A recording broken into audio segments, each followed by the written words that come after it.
UAE-യിൽ കനത്ത മഴ തുടരുന്നു. വിവിധ പ്രദേശങ്ങളിൽ വെള്ളക്കെട്ട് രൂപപ്പെട്ടു. ഷാർജ, ദുബായ് എമിറേറ്റുകളിൽ ഗതാഗത കുരുക്കും രൂക്ഷമാണ്. വടക്കൻ എമിറേറ്റുകളിൽ ഇടിമിന്നലോടുകൂടിയ മഴയും ആലിപ്പഴ വർഷവും ഉണ്ടായി. ഇന്നും നാളെയും ദുബായിലെ വിവിധ കമ്പനികൾ വർക്ക് ഫ്രം ഹോം അനുവദിച്ചു. UAE-യിൽ അസ്ഥിര കാലാവസ്ഥ തുടരുകയാണ്. ശക്തമായ മഴയും കാറ്റുമാണ് വിവിധ എമിറേറ്റുകളിൽ അനുഭവപ്പെട്ടത്. റാസൽ ഖൈമയിലാണ് ഏറ്റവും കൂടുതൽ മഴ അനുഭവപ്പെട്ടത്.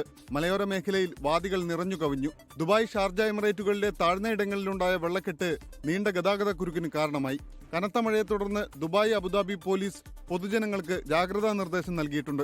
അത്യാവശ്യ കാര്യങ്ങൾക്കല്ലാതെ പുറത്തിറങ്ങരുതെന്ന കർശന നിർദ്ദേശവുമുണ്ട്. കാഴ്ചപരിധി കുറയാനിടയുള്ളതിനാൽ വാഹനമോടിക്കുന്നവരും ജാഗ്രത പാലിക്കണം. അതേസമയം ദുബായിലെ സർക്കാർ ജീവനക്കാർക്ക് റിമോട്ട് വർക്കിംഗ് പ്രയോജനപ്പെടുത്താമെന്ന് Sheikh Hamdan bin Mohammed bin Rashid Al Maktoum അറിയിച്ചു. ദുബായിലെ വിവിധ സ്വകാര്യ സ്ഥാപനങ്ങളും വർക്ക് ഫ്രം ഹോം അനുവദിച്ചിട്ടുണ്ട്. പ്രതികൂല കാലാവസ്ഥയെ തുടർന്ന് ദുബായ് ഗ്ലോബൽ വില്ലേജ് ഇനിയൊരു അറിയിപ്പുണ്ടാകുന്നതുവരെ അടച്ചിടുമെന്ന് അധികൃതർ അറിയിച്ചു. ഹത്ത വിന്റർ ഫെസ്റ്റിവലും വ്യാഴം, വെള്ളി ദിവസങ്ങളിൽ താൽക്കാലികമായി അടയ്ക്കുകയാണെന്ന് ഹത്ത പോലീസ് വ്യക്തമാക്കി. വ്യാഴം, വെള്ളി ദിവസങ്ങളിൽ ദുബായ് വിമാനത്താവളത്തിൽ നിന്ന് യാത്ര ചെയ്യുന്നവർ 4 മണിക്കൂർ നേരത്തെ വിമാനത്താവളത്തിൽ എത്തണമെന്ന് എമിറേറ്റ്സും നിർദ്ദേശിച്ചിട്ടുണ്ട്. നാളെയും രാജ്യത്ത് ശക്തമായ മഴയുണ്ടാകുമെന്നാണ് കാലാവസ്ഥാ നിരീക്ഷണ കേന്ദ്രത്തിന്റെ മുന്നറിയിപ്പ്. 24 UAE.